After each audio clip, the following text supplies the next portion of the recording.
In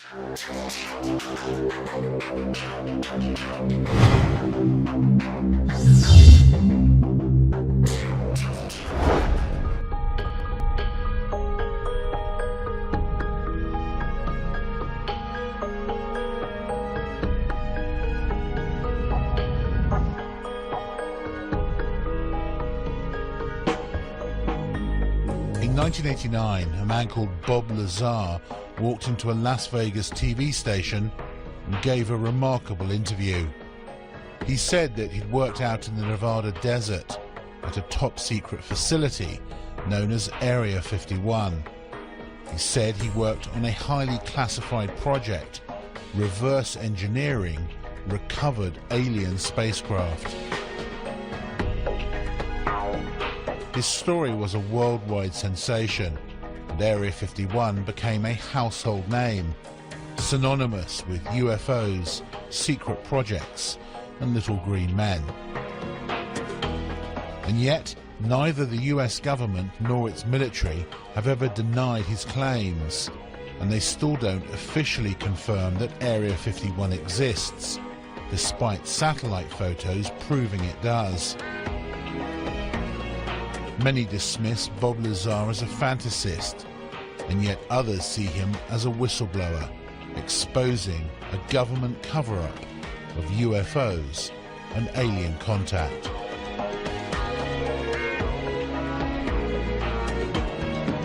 A once secret airbase in the Nevada desert is marking an unofficial anniversary today. Area 51 was one of the most secretive places on the planet, but that anonymity vanished forever because of what happened 25 years ago.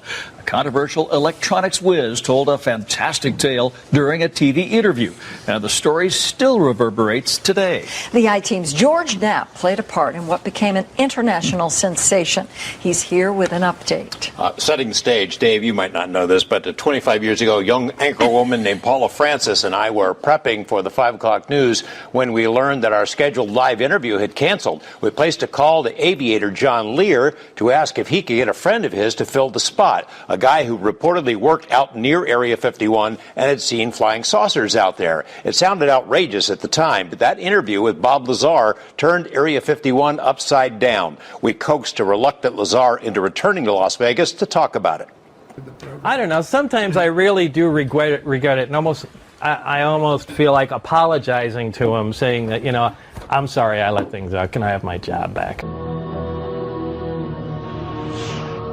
My personal opinion, based on comments I've gotten from the Deputy Director for Science and Technology at CIA, would seem to indicate that Bob was perhaps an unwitting participant in a program designed to introduce someone with a technical background to some elements of the UFO research projects going on out at the test site.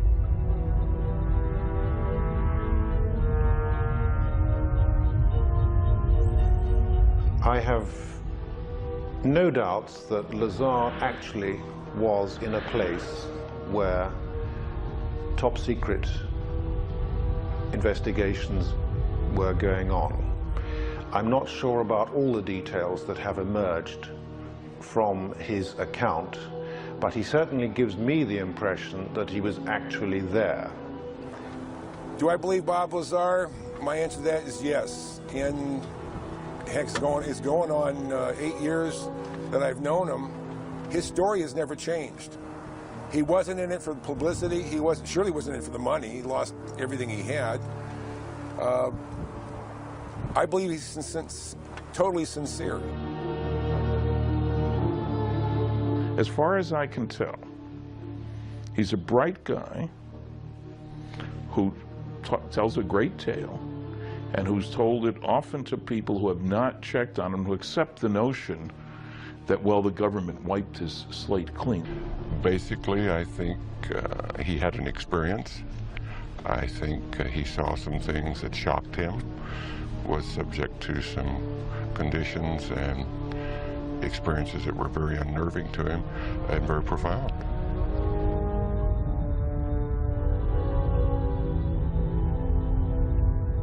He said, you would love to see what's out there because it's like beyond science fiction.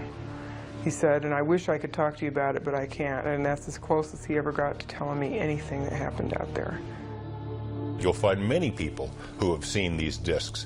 Question is, where do they come from? Bob Lazar may be one of the few people who can tell us that they're from somewhere else. I've no doubt that there's a relatively small number of people within the intelligence, military intelligence and scientific and technical intelligence community who are aware of what's going on, and an even smaller group who are actually organizing top secret research into this phenomenon.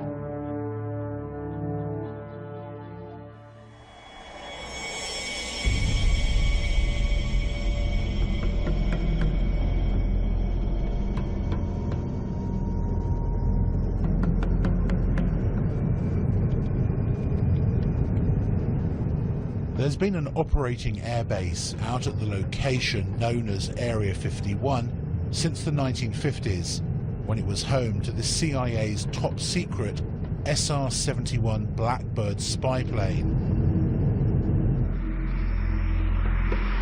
Then in the 1970s, it became the test flight center for the F-117 stealth fighter and the B-2 stealth bomber.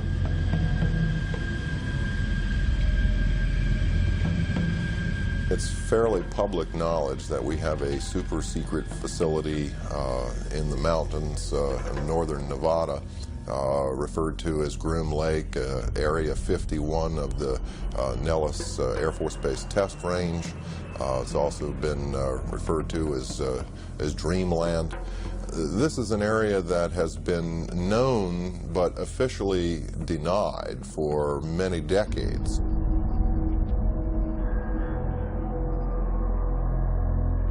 All of our super secret aircraft have been developed and test flown out in this particular area.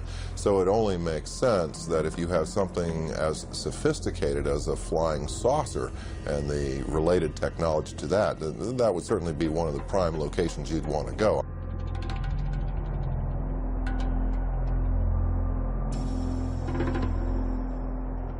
What you see is an ordinary looking Air Force base. It's nothing to write home about, but because the government won't talk about it, everyone wants to see it. The military has never said there are no UFOs. It's never directly denied any of the Area 51 stories. It would have been so simple when these claims came out, these Papoose Lake claims, for the military to simply say, look, we have nothing there. They could take a few reporters to this area and show them. Nothing there. The military hasn't done it. The military has stonewalled. It has remained silent. And that's the most damning thing that they can do. Area 51 to this day is not acknowledged. That is to say, the Air Force does not admit that it exists. This status has been maintained very carefully, particularly in the last few years. The puzzle is that the base has clearly been very active for quite a while, and you can see that there are about 700 to 1,000 people traveling from Las Vegas every day. So essentially the bulk of what has gone on there in the last 10 years has not emerged from the black.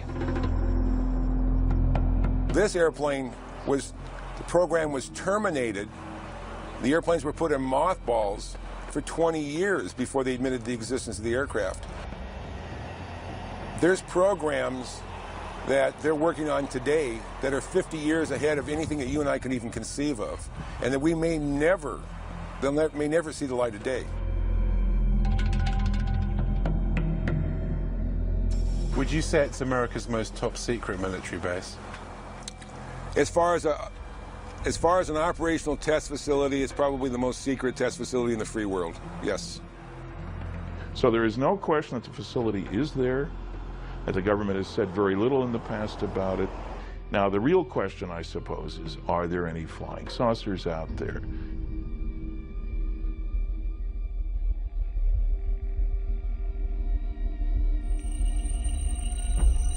No one had associated flying saucers with Area 51 until Bob Lazar's interview hit television screens around the world. He said that he worked at an underground facility called S4.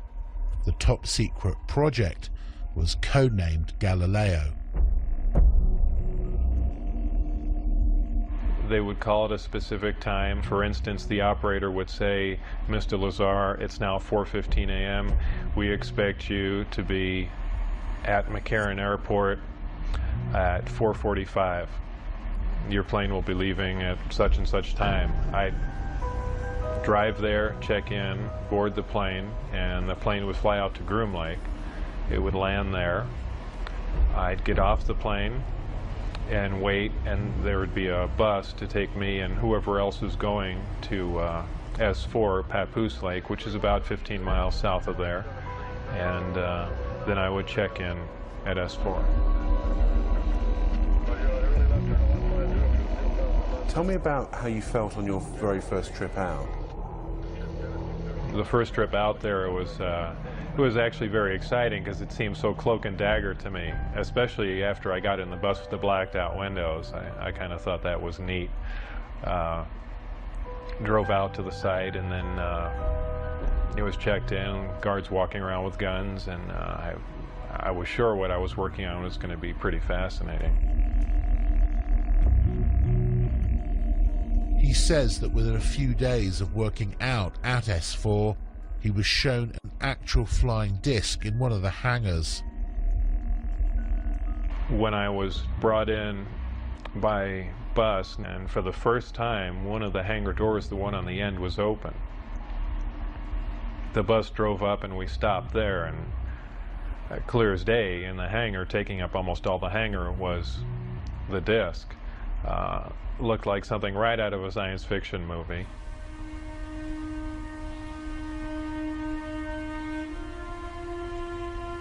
And as I walked in there, I thought, well, this is the new advanced aircraft we've been working on, and this is why people keep seeing flying saucers, because it's ours, and we've just been testing it, probably for all these years. And what color and size was it? It was a dull stainless steel, pewter gray, very unimpressive color-wise. About 52.8 feet in diameter and about 16 feet high. So was it actually a recovered craft that you were working on, or was it one that scientists had built as a mock-up of a recovered craft? Well, whether it was recovered, given, or what, it was not built as a mock-up. It was an alien craft built on another world. There was absolutely no doubt about that.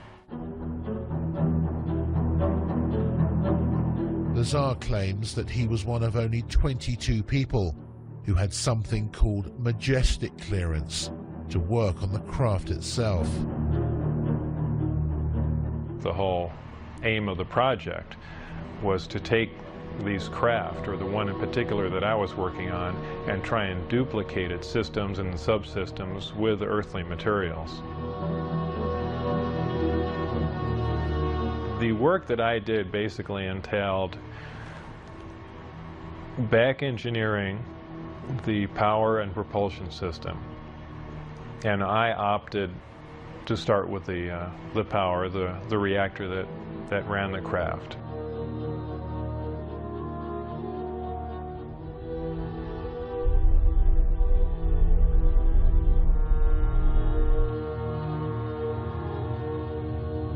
I knew immediately if his credentials could be verified, if even part of his story could be verified, it'd be one tremendous expose. George Knapp was a long-standing TV reporter. He'd heard enough of the UFO rumors over the years to appreciate how big a scoop this could be if Lazar was telling the truth. He gave me information about his background, educational background and employment background. I started with his claim to have worked at Los Alamos Lab. We went to Los Alamos and got nothing even close to cooperation. They wouldn't respond to our phone calls. They say, we have no information on Bob Lazar. There's nothing in the files. I said, are you sure now? No, nothing in the files. I showed them the phone book entry that Bob had kept that said, He was there. I showed him the newspaper article that showed that he was there. Basically, Los Alamos Lab tried to thwart me at every step. Were completely uncooperative in trying to get information about Bob, and I found that to be the case at every step of the way in trying to verify his background. Thursday, 12:37 p.m. Former NASA mission specialist Bob Exler had heard about Area 51 and Groom Lake when he worked on the Apollo and Space Shuttle projects. He was intrigued by Lazar's claims and started to investigate. I did a variety of research relative to Bob Lazar. I actually met him. I obtained a copy of his what they call a W-2 form, which is one of the IRS documents associated with pay. His particular form indicated that he worked for the U.S. Department of Naval Intelligence. They informed me that it was a genuine document. It was not something that had been fabricated. There were a variety of numbers, contract numbers and so forth issued on the document, which I was able to research, again finding that these were highly classified numbers. In fact, Internal Revenue Service ran into a brick wall when it came to trying to track down the actual employer associated with the document. And then again, with the Social Security Administration, we found that Bob Lazar's records had in fact been bleached clean. There was nothing there, in spite of the fact that the document clearly indicated that Social Security taxes had been taken out of his pay.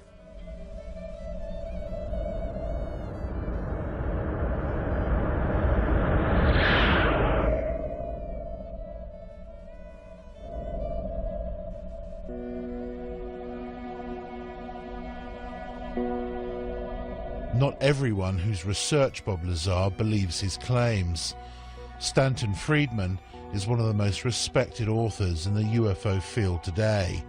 He's a former nuclear physicist with top secret clearance and has many friends and contacts in the Black Project world. I've looked at considerable depth into Bob Lazar's claims, both about himself and about propulsion system. Those are fairly elaborate claims. I've talked to the schools that he claims to have received degrees from. I've checked on his high school record. I talked to Los Alamos Lab where he was supposedly a scientist and so forth. I have come up totally empty. Now, when a guy lies like that, you get very wary. And, you know, it has all the trimmings, his story, of a Walter Mitty story. Somebody in his imagination was, you know, stronger, brighter, faster than anybody else. I don't doubt that he did some work at Los Alamos and other places. He's clever. He drives a jet-powered car, fixes radiation detectors. So he may have performed some service. But I can find no reason to think that he worked out there on a flying saucer. I mean, I had to wonder whether this guy was making this stuff up, but then I see the phone book and I see the newspaper article, and I talked to people who worked with Bob at the lab and who said, in fact, that he did work on classified projects, yet no one can find any records of his background. The people that I worked with, colleagues, the people I went to school with, obviously knew I was there, and people at Los Alamos, I was friends with, and people that worked under me and alongside of me knew I was there and, you know, cooperate what was going on. But, you know, officially, it's very difficult to get information from the people in charge. To further prove his claims, Lazar agreed to take a polygraph test, which he passed. The thing that is interesting about polygraph is that if you're embellishing or if you don't completely believe what you're saying, it is very, very easy to detect. All it really will tell you is that the individual believes with 100% conviction that what he's reporting is exactly as he recalls and as he believes it to be. And that clearly was the case with Bob Lazar. Now, could his perception have been a bit askew? Yes, that's possible, but he clearly wasn't lying. I think Bob is even open to the possibility that perhaps he had been used in some sort of misinformation or disinformation campaign. I mean, look at him. He has a pirate flag floating on his house. He races jet cars. He likes fast women. He likes guns. He's technically capable, so in that sense, he may be perfect for this kind of a program. Technically capable, scientifically knowledgeable, and yet completely discreditable at a moment's notice. If you wanted to test public reaction to a story about Area 51 and then suddenly discredit it afterwards, Bob may have been the most qualified person in the country.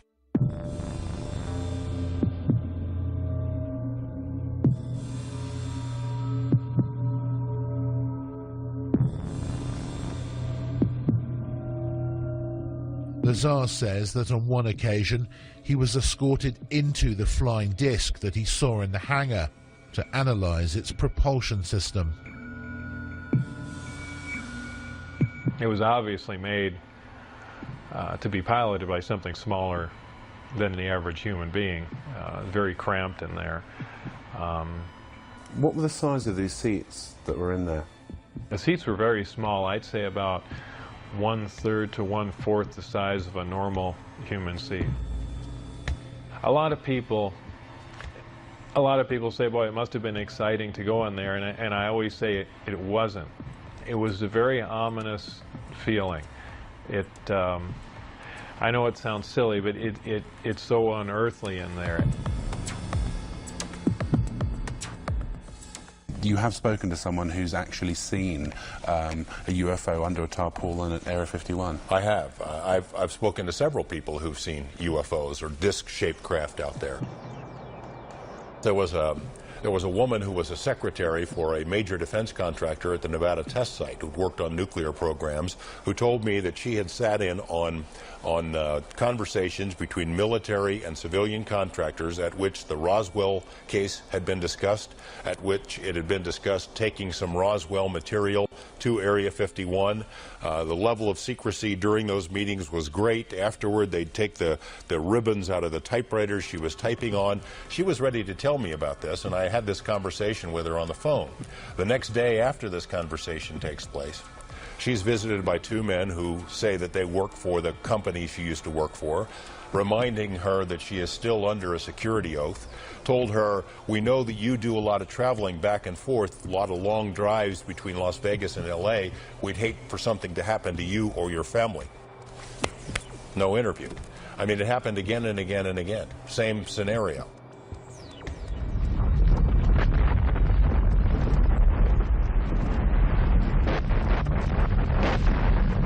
Lazar says that in addition to being shown inside the disc, he actually saw it take off from the lake bed.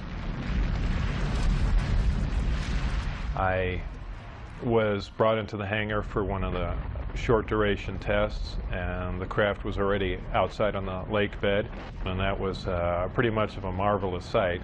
It's a huge thing. It's like seeing a house lift off the ground. You can't imagine the energy involved to do that.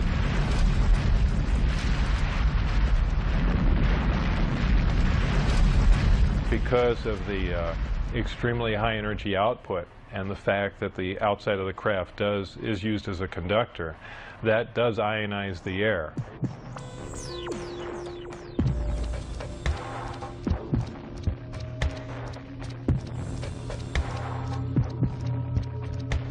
And the crafts do, as a byproduct of this, glow at night, much like a fluorescent tube will light up. So, you know, bright, strange, jumping lights in the sky, that does explain that.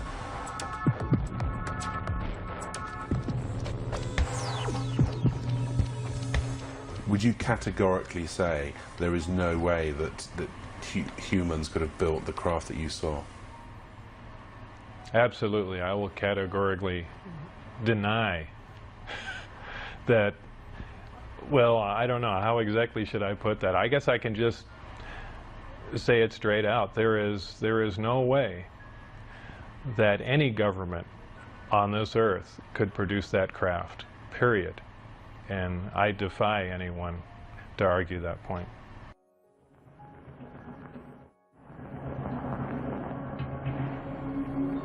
One of the big questions that's hung over this whole story is whether Lazar saw a man-made flying disc and not an alien spacecraft.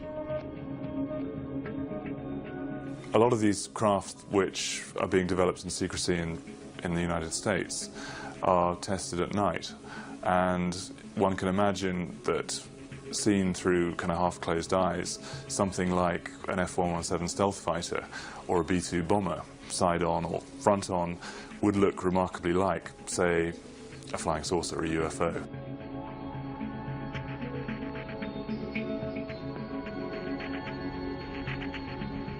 You see an F-117, or you see Tacit Blue, or you see a B-2.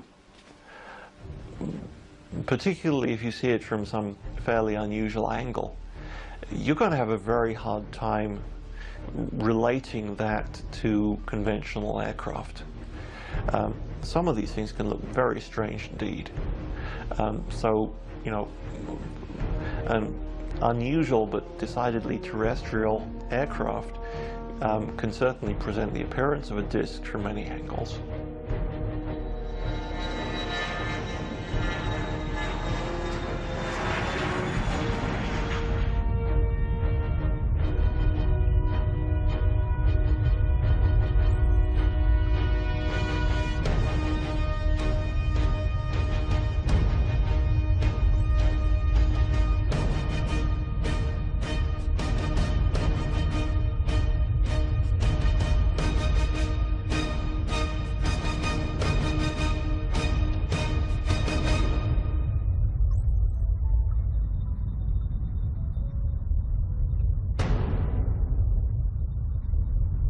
I think for anyone who's been out into the western United States and seen the kind of place it is and let their imaginations run riot a bit, it is possible to imagine in these vast test areas technologies which are highly exotic, highly revolutionary, and would change the way we feel about science today.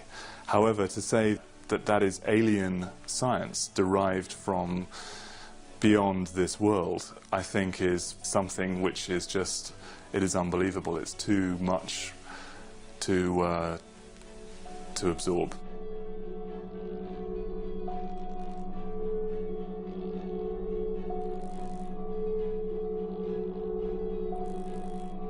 Do you think that some of the truth certainly lies out there in the middle of the Nevada desert at Groom Lake?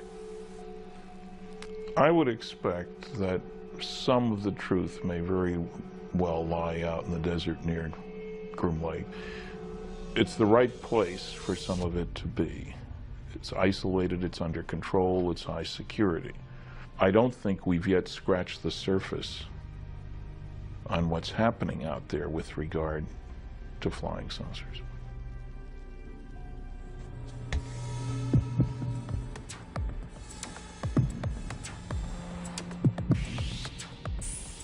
According to Lazar, the craft that they were secretly testing out in the desert at night used an exotic anti-gravity propulsion system.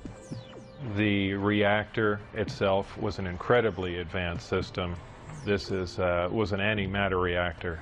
This is something we could only dream of having, something that could put out huge amounts of power that rivals several nuclear power plants running at capacity.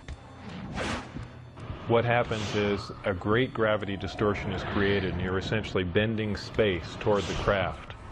The craft becomes part of that space, and then when the reactors, or when the gravity amplifiers are shut down, the craft is essentially where it was focused. It's a very difficult thing to grasp. It happens virtually instantaneously because of the fact that gravity distorts time. And if you're bending space and time along with it, when you wind back up in that place, you're there between the ticks of a clock.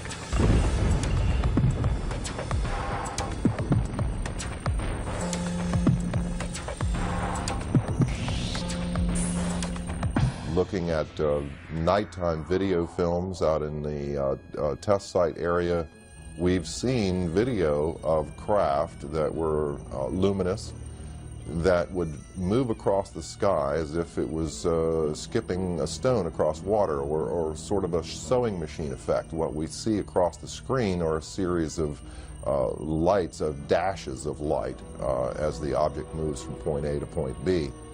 Therefore, we are seeing what you might call a shadow effect of the propulsion mechanism at work.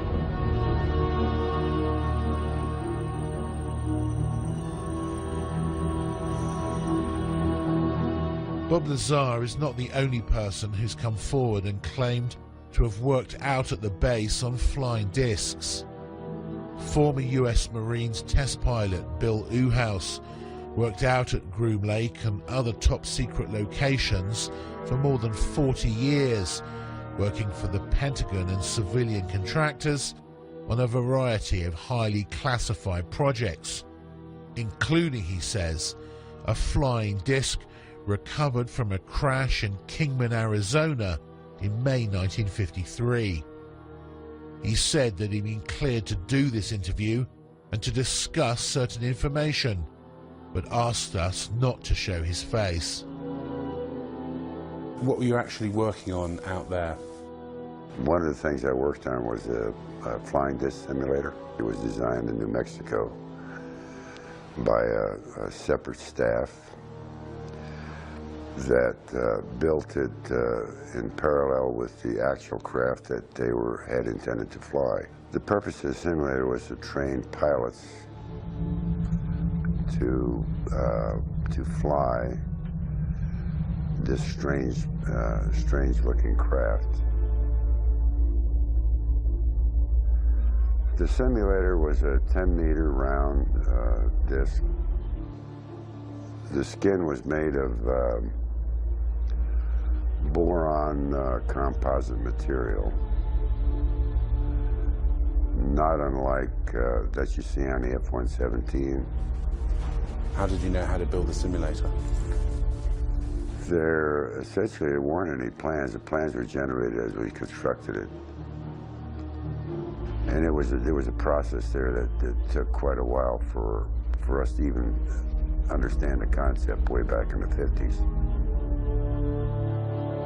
Uhouse says that Lazar did work at Area 51. I think Bob is saying exactly what he knows, and I know a little bit about Bob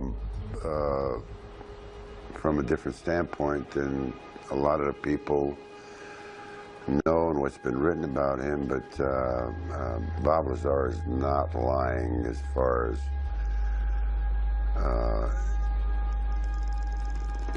his place and position and the activity he was involved with at the time, although some of it, you know, he couldn't recall, but there's a lot of reasons why Bob was hired, number one. You know, here's the thing. Take a guy like Bob, send him out there, you know, somebody said, you know, aliens, blah, blah, blah, blah, blah. You know, all of a sudden you're thinking about 9 alien crafts. You know, they may have not been 9 alien crafts. Bravo 7014, contact departure, good day. Do you believe that the government has recovered alien spacecraft? I have no doubts whatsoever that the United States has actually recovered a number of extraterrestrial vehicles. And what do they do with them? I think that since 1947, there have been efforts to try and duplicate the technology, what is referred to as reverse engineering.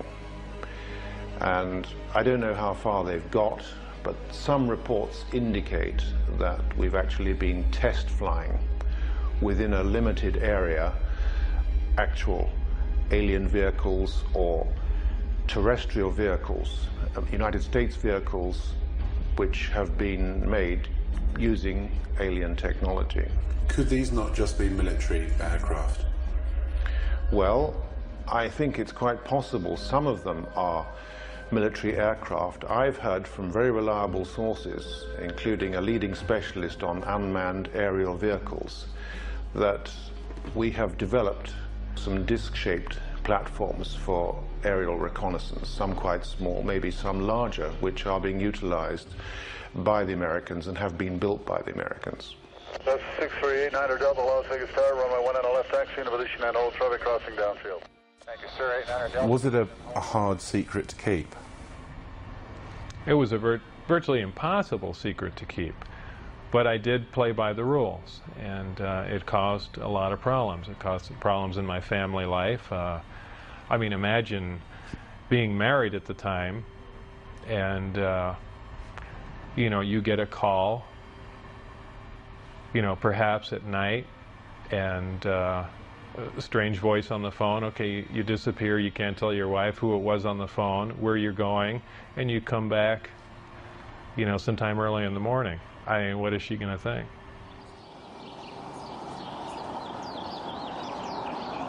Unaware of where he was going every day and being absent from home for long periods, Bob's relationship with his wife had deteriorated badly.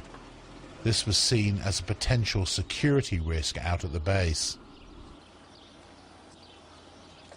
My wife was having an affair with someone else, so they viewed that as a potential emotional instability, and they no longer wanted me coming out until things were cleared up, either for it, you know, it to break up or heal or whatever. But they, that's what put the brakes on everything there.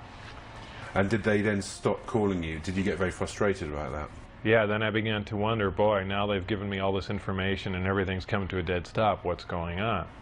And that's when I began to be concerned, and then that's when I said, you know, now it's becoming important that some other people know what was going on. As the silence turned from days to weeks, he finally decided to tell his wife and closest friends just what he'd been doing. Were you aware of the security implications?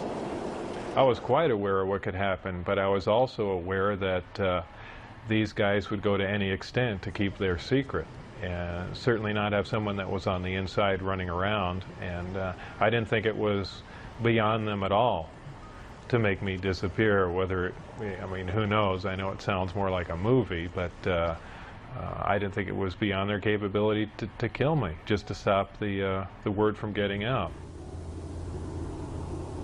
Bob knew the test flight schedule for the discs and took his wife, his best friend Gene Huff, and another friend John Lear out to the desert near the base on a Wednesday night in March 1989.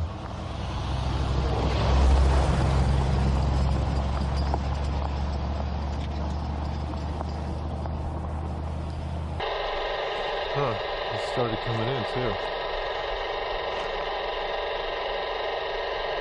How far away can that thing pick up stuff if it's like overhead, like up in the air? Overhead, 300 miles. Jeez. So it could be any one of these guys. Yeah.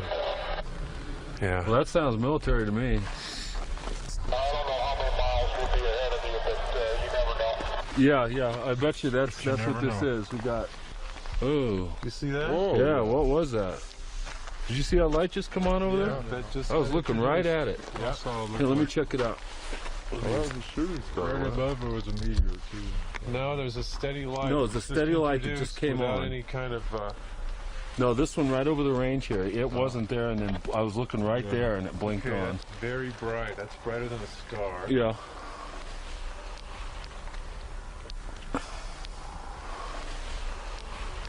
Huh? Doesn't look like landing lights. We got the lights clear now, sir. We figured out what the problem is, and whatever that heading is, we're ready for it. Huh. Interesting.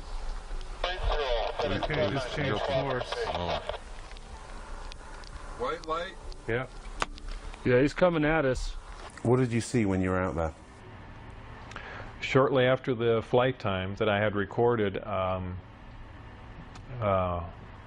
white light came up. Well, not a white light, it was actually more of an amber light.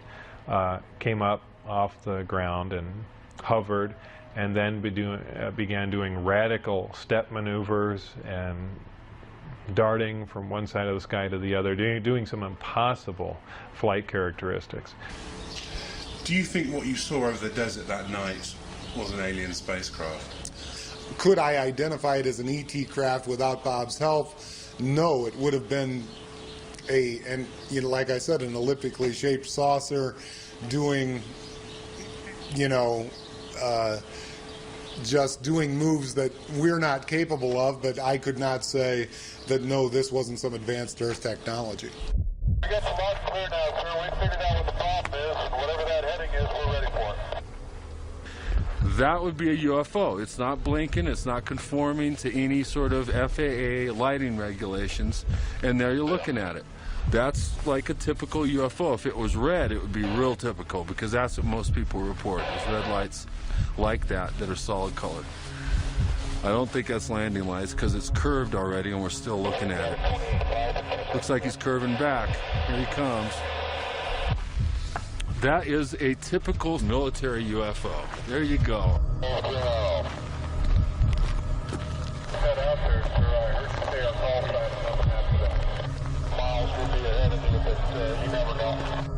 This small group went back to see 2 more Wednesday night flight tests, but on the 3rd trip, they were spotted, caught, and arrested. Bob was taken to Indian Springs Air Force Base and interrogated. That interrogation was about as intense as you can possibly get, right stopping short of shooting me in the head. What were they saying to you? Everything up to and including that, we can absolutely kill you right now and there'd be no one looking for you at all. And I mean, everything. They threatened my wife. They threatened to kill my wife. They said they'd stop at nothing. They said they thought they made that very clear. They couldn't believe that I had taken anyone out there to show them that, much less left with information like the flight test data, and wanted to know what else I had said, who else I had told specifically. They were crazy. They really were. They were completely out of control.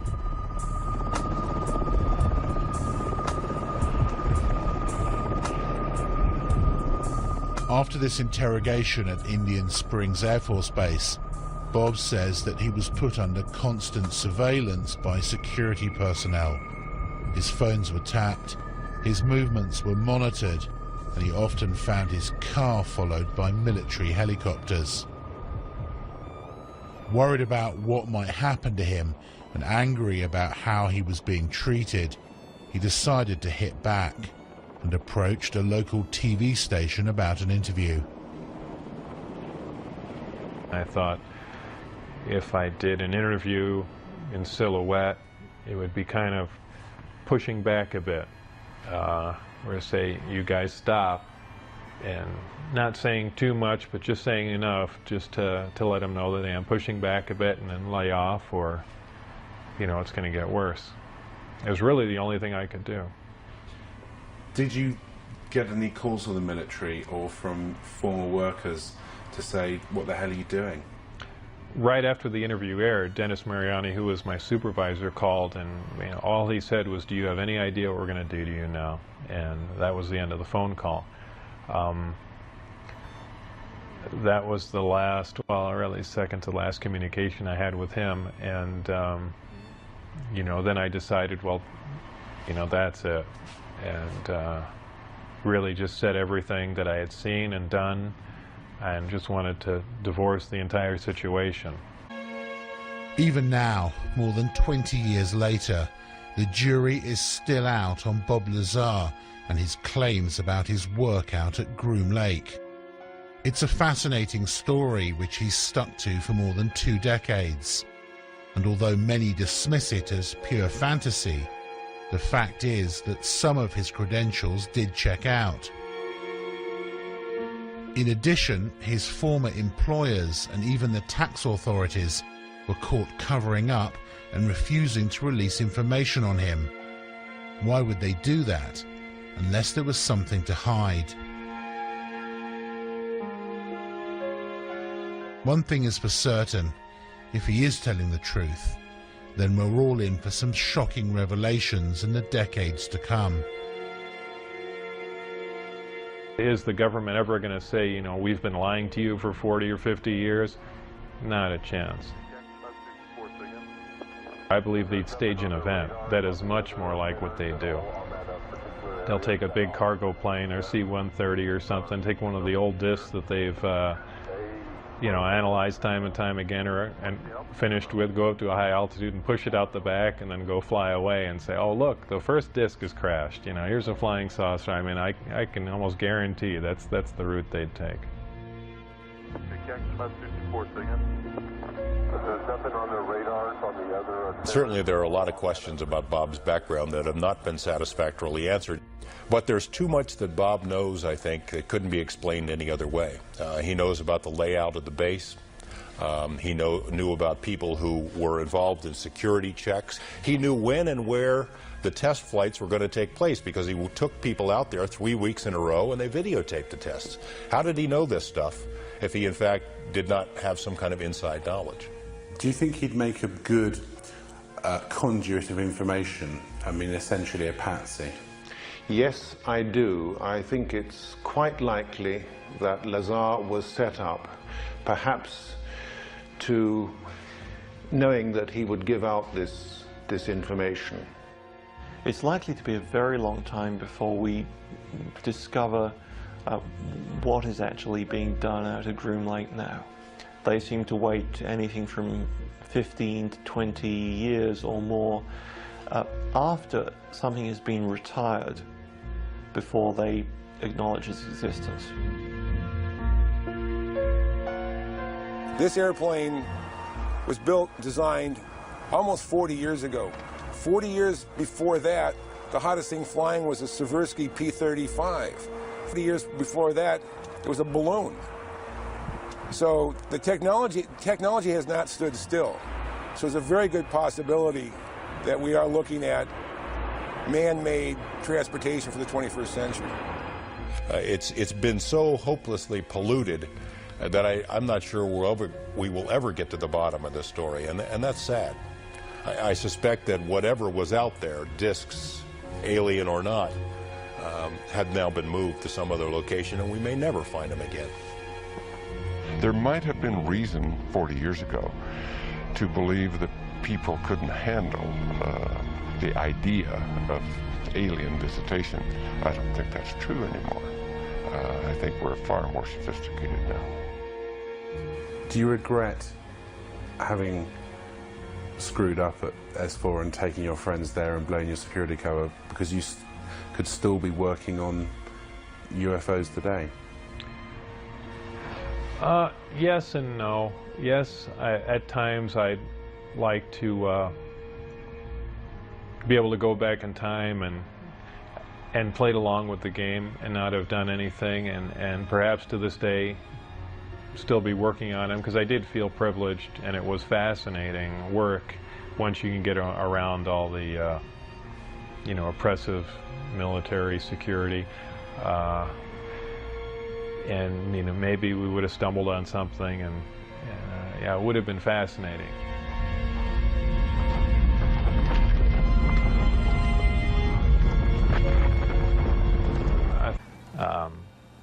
The craft lifted off the ground, virtually noiseless, other than a small corona discharge on the bottom of the craft, indicating the presence of high voltage.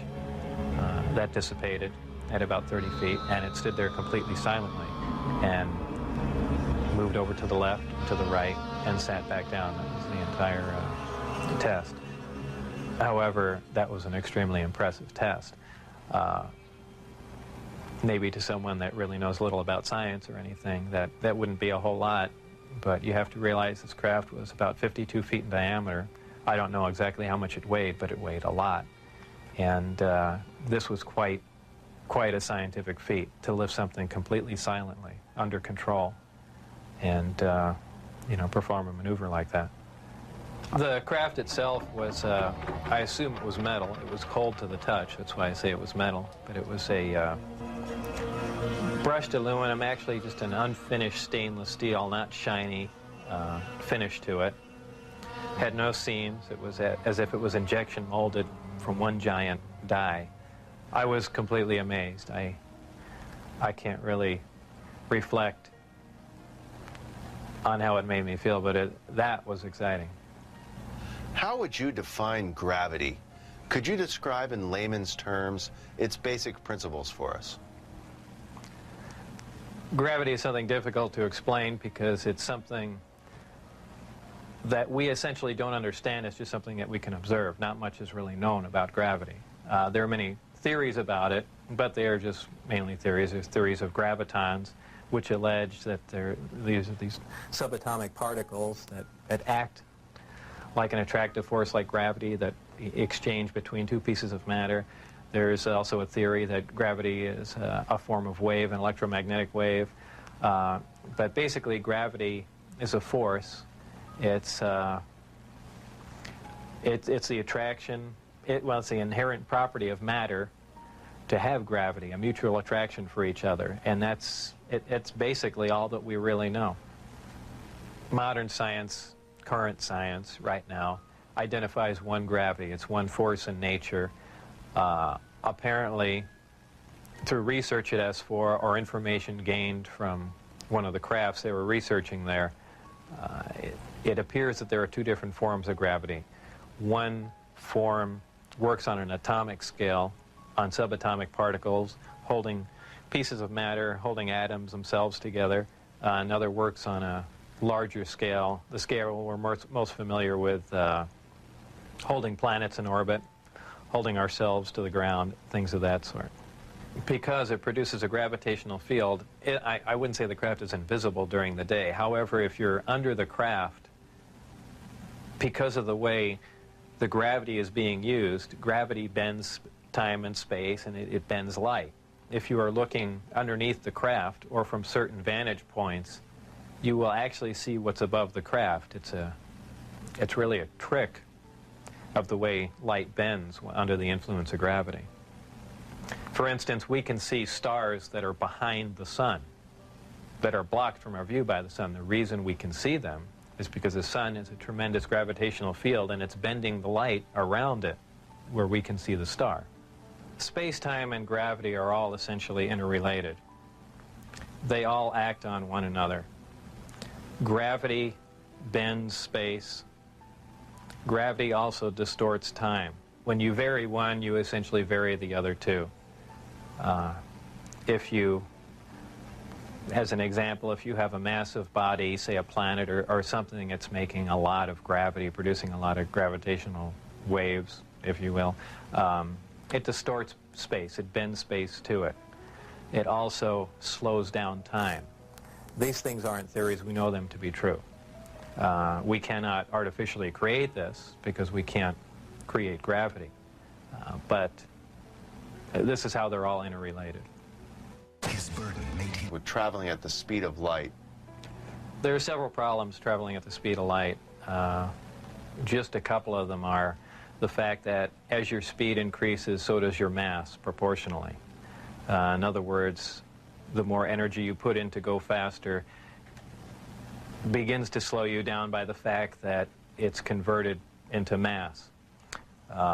You have other problems like just traveling at such an extreme velocity, navigational problems, the fact that you might run into little tiny micrometeorites at speeds like this. They would undoubtedly destroy your craft. There's just a whole host of problems that you're going to run into just attempting to do something like that.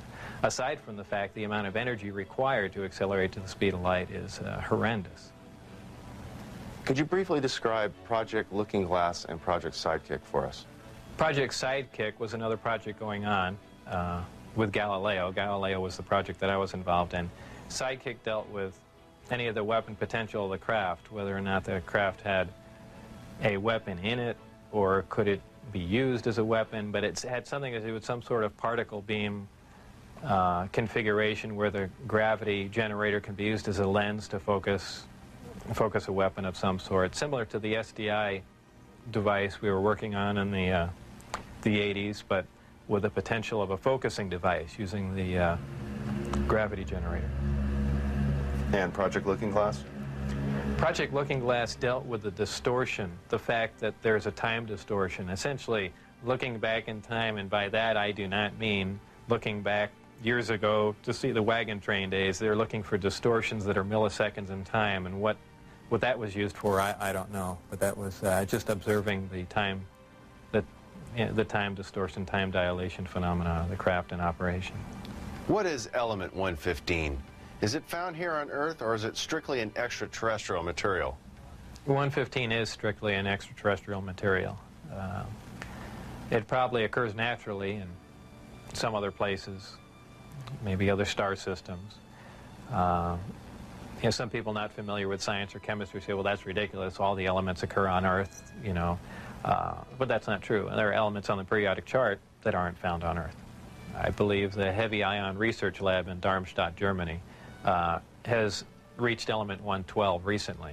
So 115 isn't that far away. And when they synthesize it, it's not like they're making a couple ounces of it. They're talking about 1 or 2 atoms of it. To make any usable quantity of a heavy element like that is virtually impossible. Element 115 is in the top of the reactor. And the base of the reactor apparently is a small, something similar to a cyclotron.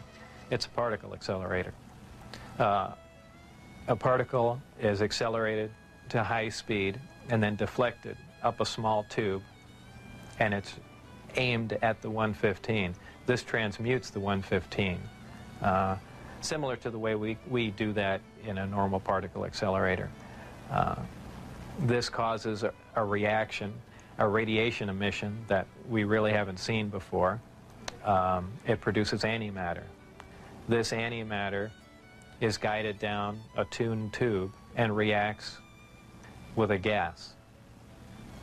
When matter and antimatter react, they convert to 100% energy.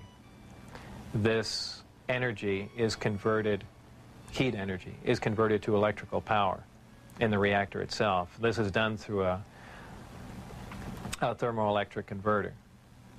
And this electrical power is used to power other subsystems on the craft, though there is no wiring, as we would know it. Also, that's almost a byproduct of the reactor. The reactor also sets up a gravitational wave from the 115 being bombarded. This gravitational wave is present at the top of the reactor and is essentially guided in the same way microwaves are guided, through tuned tubes. And this goes to their amplifying cavities and through the projectors that are in the bottom of the craft. With the gravity generators running, is there thermal radiation danger to the crew? There is no thermal radiation while the reactor is running. The thermionic generator is 100% efficient, which is in violation of the first law of thermodynamics. But in fact, it works. Element 115 is stable. And for those familiar with chemistry, we know that elements with higher atomic numbers have shorter and shorter half-lives. However, when you reach a certain point, they call it the island of stability. There is a place, and we've theorized this for a long time, somewhere around 114 to 116, there should be an area in there where the nucleus of the atom is geometrically stable, with protons and neutrons, where it no longer decays. It's not radioactive. 115 is, in fact, this element. In fact, it does occur again somewhere around element 247. Of course, we're nowhere near synthesizing that. We can only, predict things like that. But that's where 115 is. Did the aliens, give us element 115 in large quantities? Whether or not it was given to us, I can't answer that question. However, I was told that we have 500 pounds by one of my co-workers. How it was obtained and where exactly it came from, I don't know. Whether it came in one of the crafts or it was separate cargo somewhere, anyone can speculate. But I was told that was the figure. You were able to get away with a sample of element 115. How much did you get away with? No comment. Several nighttime test flights, unofficially, while off the base. What did you see?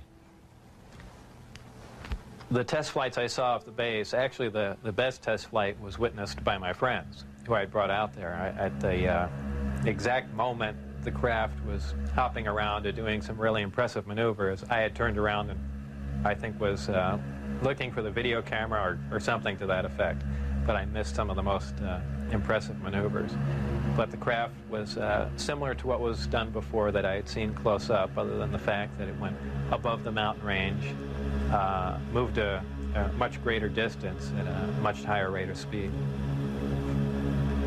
How were you able to find out about the test flight schedules? The test flight schedules were told to me, specifically because I was probably going to have to be present during those times. And at that time, the test flights were taking place on Wednesday nights. And from what they said, that was because that was statistically the least amount of traffic in the area. And that's all that they were concerned about. Does the propulsion system release any sort of discharge or exhaust? There was a high voltage discharge on the bottom of the craft, but as far as there being an exhaust, there was none. Why did they appear as glowing balls of light in the night sky? Well, that's kind of the same reason why a neon light or a fluorescent light lights up. What you're dealing with is a high energy source in essentially a gas atmosphere, oxygen, nitrogen. And when you apply enough energy to a gas molecule, they emit photons, they emit light. And I don't think it's anything, it's really a byproduct of how the craft operates. When it's emitting that much energy, the gas surrounding the craft emits light, the same reason why lightning is visible. You have a huge electrical discharge, and the gas emits light in the form of lightning bolt. If you were going to see one of these crafts at night operating, it would appear really as a glowing ball or just a bright light in the sky from a distance. Even close up, you'd see a glowing halo around it. This is typically what you'd see in your normal UFO sighting, if you've heard them a lot. However, keep in mind that lights in the sky are caused by much more common things than flying saucers. Tell us a little more about the Aurora you witnessed taking off out of Area 51. It was a large craft, and the one glimpse I got of it was from the rear, and it had two huge square exhausts with vanes in them. And it was just, it sounded more like a rocket than a jet. I don't know. I even think he did mention that it was liquid methane powered, but there again, you know, working on the DIS technology, I really could care less what was rolling around at Area 51, but it did catch my eye. As a result of going public, have there been any attempts made on your life? One day when I was getting on Interstate 15, driving down Charleston Boulevard, a car came up alongside of me, and I thought he was just trying to race me to get on the freeway. This was after I had left the project. It was a white, boxy-looking car. Exactly what make and model, I don't know. But I accelerated to get on the freeway to go fast, and there was a gunshot, and the back of the car was hit, and I skidded off into the median. And I stopped, and I was frightened, and I just stood there because I thought the guy was going to be alongside of me and just shoot me. I had nothing to do. I was essentially paralyzed with fear, and I waited there, and then nothing else happened. And do I know it was a government agent trying to kill me? No. Could it have been a drive-by shooting? Maybe. You know, so it wasn't, I mean, it was an attempt on my life, but by who specifically, I don't know. Though I was threatened before I had left, that they threatened my wife's life and my life, so I can only put two and two together and say that they were kind of pissed at me. In an earlier interview, you had mentioned that they had put a gun to your head. Tell us about that. That was after we were caught out when I had the test flight schedule, and I brought some friends out to show them the DIS test. We got caught out there, and the following day I was debriefed down at Indian Springs Air Force Base. And I was in the room with the security guards that caught us, my supervisor and some other people and some other security personnel. Yeah, they were essentially grilling me about security and, you know, how could I possibly bring people out there, and I guess I wasn't as responsive as they would like, and they got in my face, and one of them pulled the sidearm out, you know, just pushed it against me. Have you maintained any contacts with your colleagues out at S4? No, I never heard from anyone other than for a very brief time after I left. Dennis, who was my supervisor, did try and make contact with me at the meeting place was the Union Plaza Hotel, and I took a friend of mine, Gene Huff, down there, and another friend, a former colleague and scientist from Los Alamos, and we saw him, but I also did recognize some security personnel walking around there from S4, so whether or not it was a setup or what was going on or he was trying to talk to me, we never found out, and we left. It just was a real strange situation. I never heard from him since. As we enter the 21st century, how has your experience changed your beliefs? Well, if you want to word the question, how are my opinions changed? I would say considerably. And before I was at S4, I was more or less one of the guys that thought, you know, all these government conspiracy and UFO buffs and things like that were complete lunatics. I even remember before I was involved there, a friend showed me a little newspaper clipping and said John Lear was giving a lecture who was touting that aliens from another world came to Earth and there's 70 different species, and I remember laughing on the phone that this guy had lost his mind. And I was also under the impression that, you know, boy, the government's all for the people, and they, you know, they're out here to protect us and all that. You know, after the experiences I had there, everything is completely turned around. You know, the government is doing everything but looking out for us. I mean, the only thing they're looking out is for themselves. You know, obviously the ET craft do exist. Something had to build them, so there must be aliens. And since there are, and the craft are there must be some sort of factory and an entire civilization somewhere. And if in fact that is true, and it apparently is, then there must be others. Actual crafts and technology from another world. And that's probably the most important event in history. It kind of moved from science fiction into reality in my mind. And it really just, I guess, opened my eyes. Let's go! Whether or not we can duplicate them. I mean, if we can understand what a device is or how something operates or what its physical makeup is, that's great. But if we can't duplicate it, it's useless to us. So there's really two phases to the project going on there. It's understanding what we're looking at, and then once we understand it, is can we duplicate it with earthly materials and earthly technology? And, you know, unless we've got a handle on both of them, all that technology is useless to us. And if it turns out we can't do that, all we have is one single prized possession that we have to take care of, and that's it. After all that's been said and done, would you do this over again? What would you do differently? I would probably have played along for a longer time. I would like to have known a little bit more about the technology, and probably kept quiet if I could have. And possibly never have said anything.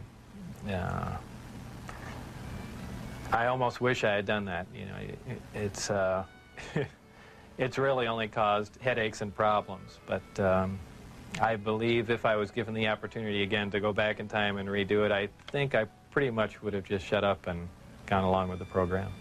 I would have much preferred that instead of the Navy or whoever it was, that hand-picked a few renegade scientists here and there, that they turn it over to some more qualified people. Obviously, I was not the most qualified person on propulsion or field propulsion or anything of that sort. I was just some guy. I mean, they could have picked, I could have named 10 or 12 other guys that were more qualified than me. But, you know, if they turned it over to the scientific community and not just a couple guys here in the United States. I mean, you need a large group of people in a large lab to research what's going on there, not a little quiet installation. It's the security itself that prevents them from getting anywhere. I mean, they never do work hand in hand. You can't have a military mind. Science itself must communicate. You have to have a free exchange of ideas. That's how things progress. And when you clamp down on a security system like that, where you work in isolated groups and ideas cannot be exchanged, you don't get anywhere, and that's the problem they have. What does the future hold for Bob Lazar? Well, I'm not really involved in any of that stuff anymore. That's kind of put behind me. I have my own businesses that I work at, some computer graphics, some consultation, other technical jobs, radiation detectors, and a few other things like that. So really I just go about my life, and that's, you know, something that happened that was fantastic, and it's over, but it's kind of hard to shake it loose, but eventually I will, and that'll be that. I think all the surveillance and everything stopped. I don't think anyone's bothering to monitor me. I've said everything that I know. It's been all over the place, so it's kind of a done deal. As far as whether or not there are any craft out there, I believe, you know, they were out and gone in probably the late '89, early '90, and the only thing people see now out there are, you know, either flares or planes coming into land, but that's about it.